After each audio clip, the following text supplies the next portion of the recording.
ഇത് വളരെ planned murder ആണ് എന്ന് ഏതാണ്ട് പറയാവുന്നതാണെന്നാണ് തോന്നുന്നത്. ഇപ്പോൾ പ്ലാൻഡ് മേർഡർ ആണ്. ഇതെന്തിനു വേണ്ടി എന്നുള്ള ഒരു വലിയ സംശയമാണ്, വലിയ ഒരു ചോദ്യമാണ് നമ്മുടെ മുമ്പിൽ. എന്തിനു വേണ്ടി ഈ കൊല നടത്തണമെന്ന് പറയുന്നത്? നമസ്കാരം. നവീൻ ബാബുവിന്റെ മരണം കൃത്യമായും ഒരു കൊലപാതകം തന്നെയാണ് എന്ന് തെളിയിക്കുന്ന ചില വെളിപ്പെടുത്തലുകളുമായി പാണ്ഡ്യാല ഷാജി രംഗത്ത്. കണ്ണൂർ മാഫിയയുടെ ഇരയാവുകയായിരുന്നു നവീൻ ബാബു എന്ന് ഷാജി പാണ്ഡ്യാല പറയുന്നു. ദീർഘകാലം സത്യസന്ധമായി ജോലി ചെയ്ത് പടിപടിയായി ഉയർന്നു വന്ന് ADMന്റെ പദവിയിലെത്തിയ നവീൻ ബാബുവിനെ പോലെ മിടുക്കനായ ഒരു ഉദ്യോഗസ്ഥന് കണ്ണൂരിലെ മാഫിയ കൊള്ള സംഘങ്ങളുടെ കള്ളക്കളികൾ മനസ്സിലാക്കിയെടുക്കാനും തെളിവുകൾ ശേഖരിക്കാനും അത്ര ബുദ്ധിമുട്ടൊന്നും ഉണ്ടായിരിക്കില്ല. അങ്ങനെയൊരു സാഹചര്യത്തിൽ തന്നെയാണ് അദ്ദേഹത്തെ ശത്രുക്കൾ കൊന്നു തള്ളിയത് എന്ന് ഷാജി പാണ്ഡ്യാല പറയുന്നു. കണ്ണൂരിന്റെ രാഷ്ട്രീയ ചരിത്രം എടുത്തു നോക്കിയാൽ ഇത്തരം കൊല്ലും കൊലയുമെന്നും പുതുമയല്ല. അത്തരത്തിൽ നവീൻ ബാബുവിനെയും ഇവർ തീർത്ത് കളഞ്ഞതാണ് എന്ന് ഏകദേശം ഉറപ്പിക്കുന്നതാണ് ഷാജി പാണ്ഡ്യാലയുടെ വാക്കുകൾ. കണ്ണൂർ CPMന്റെ വേട്ടപ്പട്ടികളായ ജയിൽ പുള്ളികളെ തന്നെയാണ് പാർട്ടി നവീൻ ബാബുവിനെ തീർക്കുന്നതിനായി നിയോഗിച്ചത് എന്നും കണ്ണൂർ ജില്ലാ ജയിലിലെ റെക്കോർഡുകൾ ഒന്ന് പരിശോധിച്ചു നോക്കിയാൽ ഇക്കാര്യം വ്യക്തമാകുമെന്നും പാണ്ഡ്യാല ഷാജി പറയുന്നു. കണ്ണൂർ രാഷ്ട്രീയം എന്ത് എന്ന് വ്യക്തമായി തന്നെ അടുത്തറിയാവുന്നയാളാണ് പാണ്ഡ്യാല ഷാജി. ജീവിച്ചിരിക്കുന്ന ഒരു രക്തസാക്ഷി എന്ന് തന്നെ നമുക്ക് അദ്ദേഹത്തെ വിശേഷിപ്പിക്കേണ്ടി വരും. CPMന്റെ കൊലക്കത്തി രാഷ്ട്രീയത്തിൽ ദേഹം മുഴുവൻ തിരുമുറിവുകളുമായി ശേഷിക്കുന്ന പാണ്ഡ്യാല ഷാജി ഈ നവീൻ ബാബുവിന്റെ വിഷയത്തിൽ ഏറ്റവും കൃത്യവും വ്യക്തവുമായ ഒരു ചിത്രമാണ് നമുക്ക് മുന്നിൽ തുറന്നു വെക്കുന്നത്. അദ്ദേഹത്തിന്റെ വാക്കുകളിലേക്ക്. ഷാജിയേട്ടാ നമസ്കാരം. നമസ്കാരം. ഷാജിയേട്ടാ, നമുക്ക് ഈ നവീൻ ബാബുവിന്റെ വിഷയത്തിൽ വളരെ ഒരു ഭയങ്കരമായ ട്വിസ്റ്റാണ് ഇപ്പോൾ ഉണ്ടായിക്കൊണ്ടിരിക്കുന്നത്. അതായത് ഈ അദ്ദേഹത്തിന്റെ കുടുംബം, അദ്ദേഹത്തിന്റെ ഭാര്യ മഞ്ജുഷ ഹൈക്കോടതിയിൽ പോയിരിക്കുന്നു. ഈ അന്വേഷണം പ്രഹസനമാണ്, CBI കൊണ്ടുവരണം. അപ്പോ ഇന്നലെ ഇങ്ങനെ അവർ ഹൈക്കോടതി പോയപ്പോ തന്നെ ഈ പാർട്ടി തീരുമാനിച്ചിട്ടുണ്ടാകാം CBI അന്വേഷണത്തെ എതിർക്കണമെന്ന്. പക്ഷെ ഇന്നലെ സംസാരിച്ച ഗോവിന്ദന്റെ ശരീരഭാഷയല്ല ഇന്നത്തെ ഗോവിന്ദന്റെ ശരീരഭാഷ. അദ്ദേഹം ആരെയോ ഭയക്കുന്നു, അദ്ദേഹത്തിന്റെ വെപ്രാളം. ചേട്ടാ, എന്താണ് ഈ സംഭവിച്ചുകൊണ്ടിരിക്കുന്നത്? എന്താണ് ചേട്ടന് തോന്നുന്നത്? ഇതിനകത്ത് ദുരൂഹത എന്താണ്? ദുരൂഹത കൃത്യമായി പറയാൻ നമ്മൾ പോലീസ് ഓഫീസർമാരല്ല, എന്നാലും എന്താണ് ഒരു കണ്ണൂർകാരനെന്ന സ്ഥിതിയിൽ താങ്കൾക്ക് ഇതിൽ പറയാനുള്ളത്? അല്ല, ഇതിനകത്ത് ശരിക്കും എന്താ ഉള്ളതെന്ന് പറഞ്ഞാൽ ഒറ്റ വിഷയം മാത്രമേ ഉള്ളൂ. ഇത് വളരെ പ്ലാൻഡ് മേർഡർ ആണ് എന്ന് ഏതാണ്ട് പറയാവുന്നതാണെന്നാണ് തോന്നുന്നത്. ഇപ്പോൾ പ്ലാൻഡ് മേർഡർ ആണ്. ഇതെന്തിനു വേണ്ടി എന്നുള്ള ഒരു വലിയ സംശയമാണ്, വലിയ ഒരു ചോദ്യമാണ് നമ്മുടെ മുമ്പിൽ. എന്തിനു വേണ്ടി ഈ കൊല നടത്തണമെന്ന് പറയുന്നത്? അത് പലപ്പോഴും തന്നെ ഈ കണ്ണൂർ ജില്ലയും കാസർഗോഡ് ജില്ലയുമായി ബന്ധപ്പെട്ട് കിടക്കുന്ന അങ്ങനെ പറയണ്ട, പക്ഷെ മലബാർ മേഖലയിൽ ഏറ്റവും പ്രധാനപ്പെട്ടിരിക്കുന്ന ക്വാറി മാഫിയ, ചെങ്കൽ മാഫിയ, ഇത് വർക്ക് ചെയ്യുന്ന സ്ഥലം എവിടെയാന്ന് പറഞ്ഞാൽ ശ്രീകണ്ഠാപുരം ചെങ്ങനായി തൊട്ട് ആലക്കോട് വരാവുന്ന ഭാഗത്ത് വരാവുന്ന വളരെ വിശാലമായിരിക്കുന്ന സ്ഥലമാണ്. ഈ സ്ഥലങ്ങളിൽ നിന്ന് ലക്ഷക്കണക്കിന് ഉറുപ്പിക യഥാർത്ഥത്തിൽ പഞ്ചായത്തിനും നഗരസഭയ്ക്കും നികുതി പോലും കൊടുക്കാതെ, 1 രൂപ പോലും നികുതി കൊടുക്കാതെ ഇത് മുഴുവൻ കടത്തിക്കൊണ്ടുപോവുകയാണ്. ഈ കടത്തിക്കൊണ്ടുപോകുന്ന സംഭവത്തിന് നേരെ ആദ്യമായ ഒരു വിരൽ അനക്കിയത് ശ്രീകണ്ഠാപുരത്തെ നഗരസഭയുടെ കമ്മീഷണറായിരുന്ന ഒരാളായിരുന്നു. അതിന്റെ പേരിലാണ് അദ്ദേഹത്തെ അവിടുന്ന് ട്രാൻസ്ഫർ ചെയ്തത് വലിയ വിഷയങ്ങൾ ഉണ്ടാക്കുന്നത്. ഇതോടുകൂടിയാണ് ശരിക്കും എന്താ പറയുക ഈ ചെങ്കൽ ക്വാറി മാഫിയ ആദ്യമായിട്ടൊന്ന് ഭയക്കുന്നല്ല ഒന്ന് ഒലയുന്നത്.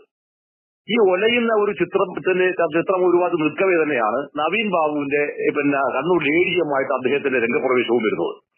അപ്പൊ സ്വാഭാവികമായിട്ടും എന്താന്ന് പറഞ്ഞാൽ ഇത് ഒരു അന്വേഷണ ബുദ്ധിയുള്ള ഒരാൾ മാത്രമല്ല, ദീർഘകാലമായി സർവീസിനകത്ത് കയറി പടിപടിയായി ഉയർന്നു വന്ന് ADMമായിരിക്കുന്ന ഒരാൾക്ക് ഭൂമിയുടെ ക്രയവിക്രയങ്ങൾ, അതിന്റെ ഇടപാടുകൾ, അതിന്റെ തട്ടിപ്പുകളെല്ലാം തന്നെ വളരെ കർക്കശവും കൃത്യവുമായി നിരീക്ഷിക്കാനും മനസ്സിലാക്കാനും കഴിയുന്ന ഒരാളാണ് അദ്ദേഹം. ഇത് വളരെ ഭംഗിയായി അദ്ദേഹം നിർവഹിച്ചു വരുന്ന ഘട്ടത്തിലാണ് ഒരു ഭാഗത്തു നിന്ന് വരുന്ന പോലെ ഇത്തരത്തിലുണ്ടായിരുന്ന വ്യാപകമായ തട്ടിപ്പുകൾ നടക്കുന്നുണ്ട് നാം എല്ലാവരും തിരിച്ചറിയുകയാണ് ചെയ്തത്. ഏതാണ്ട് ഞാൻ മനസ്സിലാക്കിയത്തോടാണെങ്കിൽ more than 6,000 acres of land ആണ് ഇതേപോലെ കിടക്കുന്നത്. ദേവസ്വത്തിന്റെ ഒരുപാട് ഭൂമികൾ ഇതേപോലെ തന്നെ അനധികൃതമായിരിക്കുന്ന കോളി വകുപ്പിലേക്ക് ഇങ്ങനെ ഒരുപടി നമ്മൾ ആരും പ്രതീക്ഷിക്കാതിരിക്കുന്ന വലിയ ഇതിന്റെ മേലെ കോടികൾ ഉണ്ടാക്കിയിട്ടുള്ള ഒരു വലിയ മാഫിയ ഈ മേഖലയിൽ തന്നെ വർക്ക് ചെയ്യുന്നുണ്ട്. ഇതിൽ ഏറ്റവും വിചിത്രമായ രസം എന്താന്ന് പറഞ്ഞു കഴിഞ്ഞാല് CPMന്റെ നേതാക്കന്മാരായിരിക്കുന്നവർക്ക് പോലും AKG സെന്ററിലേക്ക് AK സെന്ററിലേക്ക് ചെല്ലുന്നതിന് ഭയം ജനിപ്പിക്കുന്ന ഒരു അവസ്ഥ ഉണ്ടായിത്തീരുന്നു എന്ന് അടക്കം പറയുന്ന ഒരു അവസ്ഥ പോലും ഇപ്പോൾ ഉണ്ടായിട്ടുണ്ട്. ഇത് ഉണ്ടായിത്തീരാനുള്ള കാരണം എന്ത് എന്നുള്ളതാണ് ചോദ്യം. കാരണം AKG സെന്റർ ഇപ്പൊ സമ്പൂർണ്ണമായി ഭരിക്കുന്നത് ആരാണെന്ന് ചോദിച്ചാൽ അത് മുഴുവൻ തന്നെ ഈ മാഫിയയുമായി ബന്ധമുള്ള ഉണ്ടെന്ന് ആരോപിക്കപ്പെടുന്നവരുടെ നിയന്ത്രണത്തിലാണ് സമ്പൂർണ്ണമായിട്ട് ആ സ്ഥാപനം വരുന്നത്. നിങ്ങൾക്ക് അതിനകത്ത് അനങ്ങിയാൽ പോലും എന്താവെന്ന് പറഞ്ഞാൽ നിങ്ങൾ കൊല്ലപ്പെടുകയോ അല്ലെങ്കിൽ നിങ്ങൾ മറ്റൊന്നും തരത്തിൽ വിഷം തീണ്ടി മരിക്കുകയോ ചെയ്യുന്ന ഒരു ഭയാനകമായ ഒരു ലോകത്തെയാണ് ശരിക്കും AK സെന്ററിനകത്ത് നിർമ്മിക്കുന്നത്. ഇങ്ങനെ വരുന്ന ചുറ്റുപാട് വളരെ കൃത്യമായി വളരെ സജീവമായി ഈ പാർട്ടിയുടെ നേതൃത്വത്തിൽ രൂപം കൊണ്ടിരിക്കുന്നു എന്നതാണ് ഇത് ഏറ്റവും പ്രധാനപ്പെട്ടിരിക്കുന്ന വിഷയം. ഇനി ഈ നവീൻ ബാബുവിന്റെ വിഷയത്തിനകത്ത് വരുമ്പോൾ ഞാൻ വളരെ പ്രാഥമികമായി എല്ലാം പറഞ്ഞതാണ്. പക്ഷേ ഇതിലിപ്പോൾ ഞാൻ രണ്ട് പ്രധാനപ്പെട്ടിരിക്കുന്ന വിഷയം ഞാൻ നിങ്ങൾ പറയാം. ഏതാണ്ട് 6 മണിയോടെയാണ് ഈ കണ്ണൂർ ജില്ലയിലെ മിക്കവാറും ഉയർന്ന പോലീസ് ഉദ്യോഗസ്ഥന്മാർ മുഴുവൻ തന്നെ ഈ നവീൻ ബാബു ഇതേപോലെ മരണപ്പെട്ടിരിക്കുന്നു എന്നുള്ള അല്ലെങ്കിൽ എന്തോ ദുരൂഹമായ സാഹചര്യത്തിൽ മരിച്ചിരിക്കുന്നു എന്നുള്ള വിവരം അല്ലെങ്കിൽ തൂങ്ങി മരിച്ചിരിക്കുന്ന വിവരത്തിന് എല്ലാവരും എത്തുന്നു. 6 മണി മുതൽ കൃത്യം എന്താന്ന് പറഞ്ഞാൽ ഏതാണ്ട് 4 മണിക്കൂർ കഴിയുമ്പോൾ മാത്രമാണ് കണ്ണൂരിൽ എന്ത് ചെയ്യുന്നത് രാവിലത്തെ FIR ഇടുന്നത്. 6 മണി കഴിഞ്ഞ് 6 മണിക്ക് കണ്ടെത്തിയിരിക്കുന്ന സംഭവത്തിനെ തുടർന്ന് പോലീസ് എത്തിയതിനു ശേഷം 9:45 ഈ സംഭവം FIR ഇടുന്നത്. ഇത്രയും വരുന്ന ഒരു രാവിലെ 6 മണി രാവിലെ 6 തൊട്ട് ഏതാണ്ട് ഒരു 9:45 രാവിലെ 9:45 ആകുമ്പോഴത്തേക്കാണ് ഇതിന്റെ FIR രജിസ്റ്റർ ചെയ്യുന്നത്. ഈ രജിസ്റ്റർ ചെയ്യുന്ന സമയാവധിക്ക് എന്ത് ചെയ്യുന്ന ഇതുമായി ബന്ധപ്പെട്ടിരിക്കുന്ന മുഴുവൻ രഹസ്യങ്ങളും എന്ത് ചെയ്തു എന്ന് പറഞ്ഞാൽ മുഴുവൻ തെളിവുകളും എന്ത് ചെയ്യുന്നു പറഞ്ഞാൽ അത് മുഴുവൻ അവർ റീപ്ലേസ് ചെയ്ത് കഴിഞ്ഞിരിക്കുന്നു, തേച്ചു മാറ്റി കഴിഞ്ഞിരിക്കുന്നു. ഇത് ബേസിക് ആയിരിക്കുന്ന ചോദ്യമില്ലേ? അത് എല്ലാവരും ചോദിച്ച ചോദ്യമാണ്. ഇൻക്വസ്റ്റ് നടത്തുമ്പോൾ സ്വാഭാവികമായിട്ട് ആരുണ്ടായിരിക്കണം? കുടുംബക്കാരുണ്ടായിരിക്കണ്ടേ, ഭാര്യ ഉണ്ടായിരിക്കണ്ടേ, അവരുടെ ബന്ധുക്കൾ ഉണ്ടായിരിക്കട്ടെ. അവരോട് ആരോട് പോലും പറയാതെ ഇവരെന്ത് ചെയ്യാന്ന് പറഞ്ഞാൽ ഇവര് ഈ പറയുന്ന സാധനം ഇൻക്വസ്റ്റ് നടത്തി പരിഹാരം മുറിപ്പോയി കൊണ്ടുപോയി പോസ്റ്റ്മോർട്ടം നടത്തി കത്തിച്ചു കളഞ്ഞു. ബോഡി കത്തിച്ചു കളഞ്ഞോടെ നിങ്ങൾക്ക് എന്ത് തെളിവാണ് ലഭിക്കാൻ പോകുന്നത്? ഒരു തെളിവ് നിൽക്കുന്നത്. ഇതാണ് ഇതിൽ ഏറ്റവും പ്രാഥമികമായിരിക്കുന്ന ഏറ്റവും ഭീകരമായിരിക്കുന്ന ഗൂഢാലോചന. ഇതാണ് ഇത്രയും മാരകമായ ഗൂഢാലോചന നടത്തിയിട്ട് ഈ കണ്ണൂർ ജില്ലാ സെക്രട്ടറി ആയിരിക്കുന്ന MP ജയരാജൻ വീണ്ടും ആവർത്തിച്ച് എന്താണെന്നറിയോ? അവർ CPIയെ പ്രൊട്ടക്ട് ചെയ്യാൻ പറയുന്നത് രണ്ടാമത് ജാമ്യം കിട്ടിയതിനു ശേഷം പറയുന്നത് പ്രതിരോധം എന്താണെന്നറിയോ? 2 അഭിപ്രായങ്ങളുണ്ട് എന്നാണ്. കൈക്കൂലി വാങ്ങിയോ ഇല്ലയോ എന്നുള്ള വിഷയത്തിനോട് 2 അഭിപ്രായങ്ങളുണ്ട് എന്നാണ്. അതിനർത്ഥം എന്താണ്? അതിനർത്ഥം ഇയാൾ കൈക്കൂലി വാങ്ങി എന്ന് പറയാവുന്ന സംഭവത്തിന് മുൻതൂക്കം നൽകുകയും അതുവഴി ദിവ്യയെ രക്ഷിക്കുകയും ചെയ്യാണ്. ദിവ്യ ഇതിനകത്ത് പ്രധാനപ്പെട്ടിരിക്കുന്ന ഒരു റോൾ അഭിനയിക്കാതാണെന്ന അഭിപ്രായം എനിക്കില്ല. അത് വേറെ വിഷയം. സജിത, ഇതിനിടയ്ക്ക് ഞാനൊന്ന് പറഞ്ഞോട്ടെ, ഈ MP ജയരാജനാണ് അദ്ദേഹത്തിന്റെ വീട്ടിൽ ബോഡിക്കൊപ്പം വന്നത് കണ്ണൂരിൽ നിന്ന്. അതെ. അവരങ്ങനെ പല കോലവും കിട്ടും. ഇരയുടെ ഒപ്പമാണെന്ന് പറയുന്നത് നേരെ അതിനെതിരായി നിൽക്കുകയും ചെയ്യും. അത് പറയുന്നതിനൊക്കെ പറയാം. ഈ പറയുന്ന ഒരു സംഭവം ഇതിലുണ്ടാകുന്നത് ഇത് ഇവിടെ വരുന്നത് പ്രാഥമികമായ വേറൊരു ചോദ്യമില്ലേ? ഈ മുറി തുറക്കാനുള്ള താക്കോൽ ഇവർക്ക് ഇവിടുന്നാണ് കിട്ടിയത്? എവിടെയുണ്ട് ഇദ്ദേഹത്തിന്റെ ട്രാൻസ്ഫർ ഓർഡർ? ഈ നവീൻ ബാബുവിന്റെ ട്രാൻസ്ഫർ ഓർഡർ എവിടെയുണ്ട്? അദ്ദേഹത്തിന്റെ ഫോൺ എവിടെയുണ്ട്? ഇതൊന്നും തന്നെ ഇപ്പോൾ നമുക്ക് ലഭ്യമല്ല. ഇത് ലഭ്യമല്ല എന്ന് പറഞ്ഞ അർത്ഥം എന്താണ്? ഇത് മുഴുവൻ തന്നെ വളരെ കൃത്യമായി ഒരു സ്ഥലത്തേക്ക് ഒരു കോൺസെൻട്രേറ്റ് ചെയ്ത് നാലാമത്തെ റീപ്ലേ ചെയ്യുന്നു, മാറ്റിയിരിക്കുന്നു എന്നാണ്. അതിനർത്ഥം എന്താണെന്ന് വെച്ചാൽ ഇത് പ്രീ പ്ലാൻഡ് ആയിരിക്കുന്ന സംഭവത്തിന്റെ ഗൂഢാലോചന. ഈ അർത്ഥത്തിൽ അത് വളരെ വളരെ വ്യക്തമാണ് സാധനം. ഇതിനകത്ത് ഞാൻ വേറൊരു സംഭവം കൂടി ഞാൻ പറയാം. ഈ കമ്മ്യൂണിസ്റ്റ് പാർട്ടിക്കകത്ത് ഏറ്റവും പ്രധാനമായി വന്നിരിക്കുന്ന ഒരു വളരെ തിയറസിക്കലായിരിക്കുന്ന പ്രശ്നം എന്താ പറഞ്ഞാൽ ഈ പാർട്ടിക്കകത്ത് രൂപം കൊണ്ടിരിക്കുന്നത് പുതിയ വർഗം ന്യൂക്ലാസ്.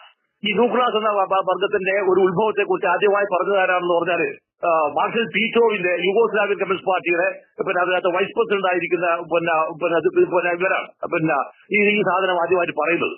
അപ്പോ ആ സംഗതി അത് പറയുന്നതോടെ എന്താണെന്ന് അറിയാം. ന്യൂക്ലാസ് പുതിയ വർഗം, ഈ പുതിയ വർഗത്തിന്റെ ഒരു പ്രത്യേകത എന്താണെന്ന് പറഞ്ഞാൽ ഇത് ഉദയം കൊള്ളുന്നത് എങ്ങനെയാണെന്ന് പറഞ്ഞാൽ ഈ പാർട്ടിയുടെ സംവിധാനത്തിനകത്തുണ്ടാകുന്ന ഗവേണൻസിനകത്തുണ്ടായിരിക്കുന്ന ബ്യൂറോക്രാറ്റ്സും ഒപ്പം തന്നെ കറപ്റ്റായി കൊണ്ടിരിക്കുന്ന പാർട്ടി ലീഡേഴ്സും തമ്മിലുണ്ടായിരിക്കുന്ന ബന്ധത്തിലൂടെയാണ് ഈ ന്യൂക്ലാസിന്റെ പുറമെ.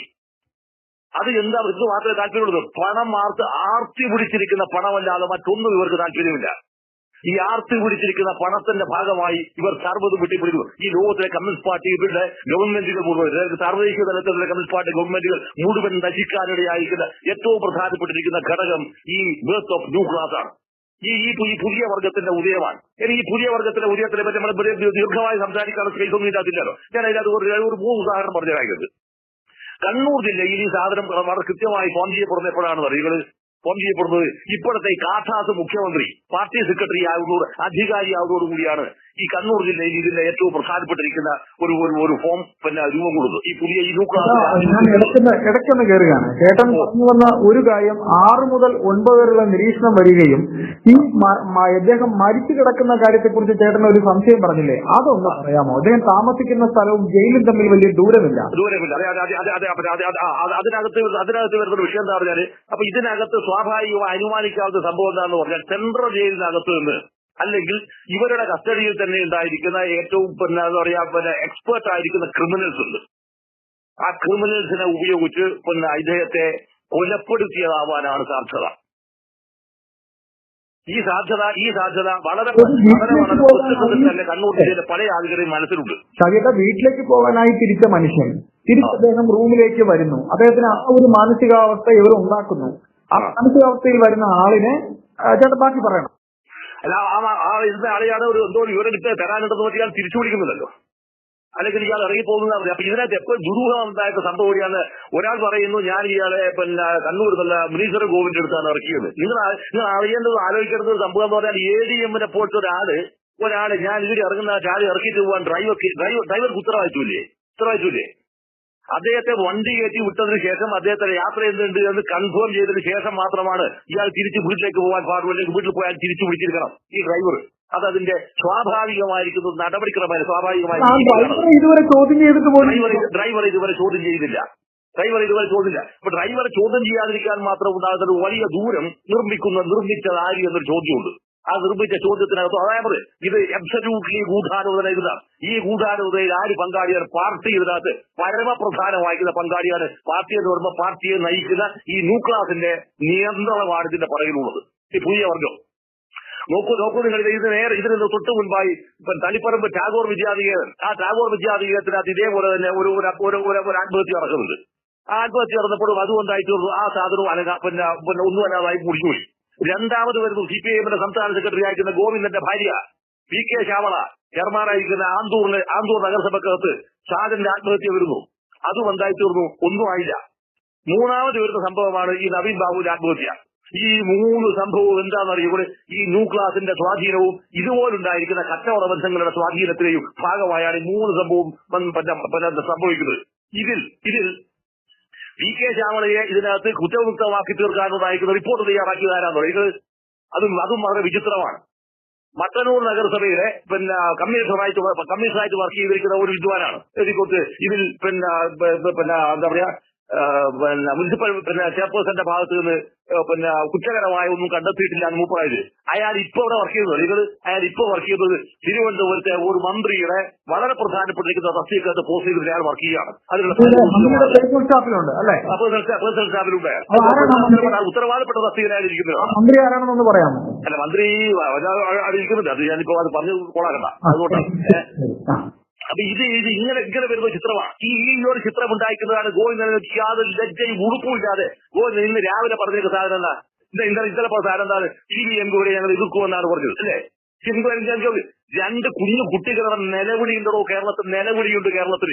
ഈ നിലവിളിയേക്കാൾ പ്രധാനം ഇവന്റെ പാർട്ടിയുടെ അഹന്തയാണെന്ന് പറയാൻ ഈ യൂസിന് ആരാണ് അധികാരം കൊടുത്തത്?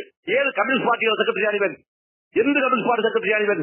ഈ കോമർ കഴുത ഇത് പറയാനുണ്ടായിരിക്കുന്ന ധിക്കാരം എങ്ങനെയാണ് ആരെന്നാണ് ഇയാൾ ആർജിച്ചെടുത്തത്?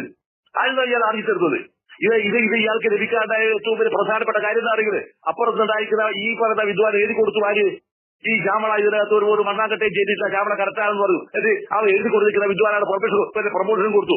ഇതെന്താ ശ്രേണിബദ്ധമായ അവസ്ഥയിലൂടെ ഇവർക്ക് വേണ്ടുന്ന എല്ലാ സംവിധാനങ്ങളും ഇവർ ഒരുക്കി തീർക്കുമ്പോൾ ഇവർ നിർമ്മിച്ചിരിക്കുന്ന വലിയ എന്താ പറയാ നിഗൂഢമായിരിക്കുന്ന സാമ്രാജ്യമുണ്ട്. ഈ സാമ്രാജ്യത്തിലെ ബംഗാളിൽ ഇറങ്ങിയിരിക്കുന്ന വളരെ പ്രധാനപ്പെട്ട ഒരു പുസ്തകമുണ്ട്, ക്യാൻസർ സ്റ്റേറ്റ്. തെമ്മാടികളുടെ ഭരണം. ഈ തെമ്മാടികളുടെ ഭരണം ഈ കേരളത്തിൽ ഈ പറയുന്ന മുഖ്യമന്ത്രിയുടെ നേതൃത്വത്തിൽ നടക്കുന്നതിന്റെ ഭാഗമായാണ് ഇത്രയും വലിയ അരാജകത്വങ്ങളും അധാർമികതകളും ഈ കേരളത്തിൽ അരങ്ങേറുന്നതിലാണ് ഇതിന് ഏറ്റവും പ്രധാനപ്പെട്ടിരിക്കുന്ന വിഷയം. ഇനി ഇതിനകത്ത് നോക്കുന്നൂടെ പ്രശ്നങ്ങളുണ്ടായി, സങ്കീർണമായ പ്രശ്നങ്ങൾ ഉണ്ടായി കഴിഞ്ഞപ്പോൾ എന്ത് തോന്നുന്നു? പെട്ടെന്ന് നമുക്ക് ഇതിലൂടെ SIT ഫോം ചെയ്യുന്നു. Special investigation team. ഈ ഇൻവെസ്റ്റിഗേഷൻ ടീമിനകത്തുള്ള ആളുകൾ ഓരോ ആളെയും നിങ്ങൾ എടുത്തുവോ? 31 വർഷക്കാലമായി ഔട്ട് ചെയ്തത് 31 വർഷക്കാലമായി ഈ കണ്ണൂർ ജില്ലയിൽ തുടർച്ചയായി സേവനമനുഷ്ഠിക്കുന്ന ഒരു വിദ്വാനാണ് ഇതിൽ ഏറ്റവും പരമപ്രധാനിയായിട്ട് ഒരു അന്വേഷണ ഉദ്യോഗസ്ഥൻ. രണ്ടാമത് അത് വന്നിരിക്കുന്ന ഒരാളുണ്ട്, ഒരു CI ഉണ്ട്. ഈ CI ഇത് തന്നെയാണ്. ഈ പറയുന്ന രണ്ടുപേരും കണ്ണൂർ ജില്ലക്ക് പുറത്ത് ഇന്നേ വരെ ഒരൊറ്റ സ്റ്റേഷനിൽ വർക്കിയിട്ടില്ല. അതിനർത്ഥം ഇവർക്ക് ഇവരുടെ വീട്ടിൽ പോയി ചോറും നിന്ന് വന്നിട്ട് ഓഫീസിൽ ഇരുന്ന് പണിയെടുത്ത കക്ഷികളാണ് ഇവര്. ഓഫീസ് എടുത്തതാണ്. ഇതെന്താ പറയുന്നത്? ഈ പാർട്ടിയുടെ ഏറ്റവും വൃത്തികെട്ട നേതാക്കന്മാരുമായി ഏറ്റവും വലിയ ബന്ധങ്ങൾ അവർക്ക്. അത് ഭരണപക്ഷമില്ല, പ്രതിപക്ഷമില്ല. ഇവരുമായിട്ടെല്ലാം തന്നെ ബന്ധങ്ങൾ ഉണ്ടായിരിക്കുന്ന പിന്നെ യോഗ്യന്മാരും മാന്യന്മാരുമാണ് ഈ പറയുന്ന കക്ഷികളെല്ലാം തന്നെ. ഇവരെല്ലാം തന്നെ. അപ്പൊ ഇവരുടെ ലീഡർഷിപ്പിനകത്ത് ഇവരുടെ നേതൃത്വത്തിൽ ഒരു എൻക്വയറി നടന്നാൽ ആ എൻക്വയറിക്ക് സ്വാഭാവികമായി നമുക്ക് എന്താ നമ്മൾ പ്രതീക്ഷിക്കുക? ഇനി ഇവരെ മറ്റൊരു കഥയറിയുന്നത് ഇവരെല്ലാം 1993 ബാച്ചിലാണ് ഇവരെല്ലാവരും. ഈ പോലീസ് ഡിപ്പാർട്ട്മെന്റ് 1993 ഇവർ ഡിപ്പാർട്ട്മെന്റിലേക്ക് വന്നു. അത് അന്നത്തെ കാലത്ത് വന്നിട്ട് അവിടെ കുപ്രസിദ്ധമായിരിക്കുന്ന ഒരു ക്വസ്റ്റ്യൻ പേപ്പർ ചോർച്ച വിവാദം ഉണ്ടായി. ആ ക്വസ്റ്റ്യൻ പേപ്പർ ചോർച്ച വിവാദം ഉണ്ടായിരിക്കുന്ന ഘട്ടത്തിലും കൂടിയാണ് ഇവരിൽ പലരും എന്തായിത്തീർന്നത് ഇത്രയും ഈ വലിയ തസ്തികയിലേക്ക് ഇവർ എത്തുകയും ചെയ്യുന്നത്. അതുകൂടി അവരോട് ചേർത്ത് വായിക്കുന്ന സംഭവങ്ങളാണ്. അപ്പൊ ഇവരെല്ലാം തന്നെ എന്താണെന്നറിയോ? CPIM മാർച്ചിൽ പങ്കെടുക്കുന്ന റെഡ് വോളണ്ടിയേഴ്സ് ഇല്ലേ? വോളണ്ടിയേഴ്സ് എന്ന് പറയുന്ന കക്ഷികൾ മാർച്ച് നടത്താൻ അറിഞ്ഞുകൂടാത്തവരാണ് മഹാഭൂരിപക്ഷം പേരും. പക്ഷേങ്കിൽ പോലും പേരിൽ റെഡ് വോളണ്ടിയേഴ്സ്. ഈ റെഡ് വോളണ്ടിയേഴ്സിന്റെ അംഗമാവാൻ മാത്രം യോഗ്യതയുള്ള റാൻമൂളികൾ മാത്രമാണ് ഈ പറയുന്ന പോലീസ് ഉദ്യോഗസ്ഥന്മാർ. ശരിക്കും വാസ്തവത്തിൽ ഈ ടീമിനെ ഫോം ചെയ്ത പൊളിറ്റിക്കൽ സെക്രട്ടറി ശശി തന്നെയല്ലേ? തീർച്ചയായും അതെല്ലാം ഇവരുടെ ഗൂഢാലോചനയുടെ ഭാഗമാണ്.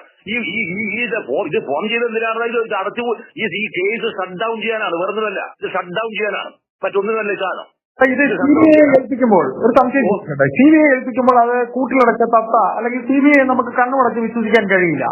അപ്പോൾ ഇത് കോടതി നിയന്ത്രണത്തിൽ ഇത് അടുത്ത തട്ടായ ക്രൈംബ്രാഞ്ചിലേക്ക് പോയാൽ കോടതി നിയന്ത്രണം ഇതിന്റെ അപ്ഡേഷൻ ചോദിച്ചുകൊണ്ടിരുന്നാൽ എന്തെങ്കിലും ഒരു നീക്കുപോക്ക് ഇതിലെ സത്യം പുറത്തു വരുമെന്ന് താങ്കൾ കരുതുന്നുണ്ട്? എനിക്കത് ചുരുക്കിക്കൂടെ പറയും. നമുക്ക് പ്രതീക്ഷിക്കാത്ത സംഭവം എന്ന് പറഞ്ഞാൽ കോടതിയുടെ നിയന്ത്രണത്തിൽ നടക്കുകയും കോടതി അതിനകത്ത് ജനാധിപത്യപരമായി നിയമപരമായി ഇടപെടുന്ന സാധ്യതയുണ്ടെങ്കിൽ അത് മാത്രമാണ് ഇതിനൊരു രക്ഷ എന്ന് പറയുന്ന സംഭവമുള്ളത്. അല്ല ചേട്ടൻ, എനിക്ക് ഇതിലൊരു കൺക്ലൂഷൻ എനിക്ക് ചേട്ടന്റെ ഭാഗത്തു നിന്ന് വരണം. അതായത് ഇത് CPM ഇനി എന്ത് സംഭവിക്കും? CPM ഇനി എങ്ങനെ അടവ് മാറ്റി ചവിട്ടാൻ പോകുന്നു? ഇനി ഒരു തദ്ദേശ സ്വയംഭരണ ഇലക്ഷൻ വരുന്നുണ്ട്. ക്രൈംബ്രാഞ്ച് അന്വേഷണവും കോടതി നിരീക്ഷണവും വന്നാൽ ഇതിനൊരു അവസാന ക്രൈംബ്രാഞ്ച് അന്വേഷണത്തിന് യാതൊരു തരത്തിൽ ക്രൈംബ്രാഞ്ച് അന്വേഷണം പറഞ്ഞാൽ ഈ ഭാഗത്ത് ഈ മുഖ്യമന്ത്രിയുടെ നേതൃത്വത്തിലുള്ള സാധനം ക്രൈംബ്രാഞ്ച് അന്വേഷണം നടക്കാൻ ഒരു വണ്ണാകട്ട് നടക്കില്ല. CBI അന്വേഷണം വന്നാൽ ഇത് നല്ലതാകുമെന്ന് അതിനേക്കാൾ പ്രധാനമല്ല കോടതി ഡയറക്റ്റായി വന്ന് അതിന്റെ ഡേ ടു ഡേ ഉണ്ടായിരുന്ന ഡെവലപ്മെന്റ്സ് കോടതി അന്വേഷിക്കണം. എനിക്കൊന്ന് ഇത് ചുരുക്കി ഒന്ന് പറഞ്ഞ് അവസാനിപ്പിക്കാം. അതായത് ക്രൈംബ്രാഞ്ച് പോലീസാണ് ഇവരുടെ കോടതിയുടെ നേതൃത്വത്തിൽ അവരുടെ നിരീക്ഷണത്തിൽ ഡേ ടു ഡേ ഇന്റർഫിയറൻസിന്റെ അതിലെ സംഭവത്തിന്റെ ഭാഗമായി നടക്കുന്ന അന്വേഷണത്തിലൂടെ മാത്രമേ ഇതിന്റെ സത്യാവസ്ഥ വിളിച്ചെത്തു കൊണ്ടുവരികയുള്ളൂ. നമുക്ക് ഒരു 10 മിനിറ്റ് കൊണ്ടൊന്നും ഈ വിഷയം സംസാരിക്കാൻ കഴിയില്ല. ഇതിനെ സംബന്ധിച്ചുള്ള സത്യാവസ്ഥയുടെ എന്ത് അപ്ഡേഷൻ ഉണ്ടെങ്കിലും ദയവായി എന്നെ വിളിക്കുക. ഞങ്ങൾ തുടർന്ന് അങ്ങേ വിളിക്കുന്നതാണ്. ഇതിന്റെ എന്ത് അപ്ഡേഷനും താങ്കൾക്ക് കിട്ടുന്നെങ്കിലും ദയവായി ഒന്ന് വിളിക്കാനുള്ള മനസ്സ് കാണിക്കുക. ഈ വിഷയത്തിൽ തൽക്കാലം ഞാനൊന്ന് നിർത്തുന്നു. ഞാൻ തുടർന്ന് താങ്കളെ വിളിക്കുന്നതാണ്. വിഷയത്തിൽ പ്രതികരിച്ചതിന് നന്ദി. Thank you.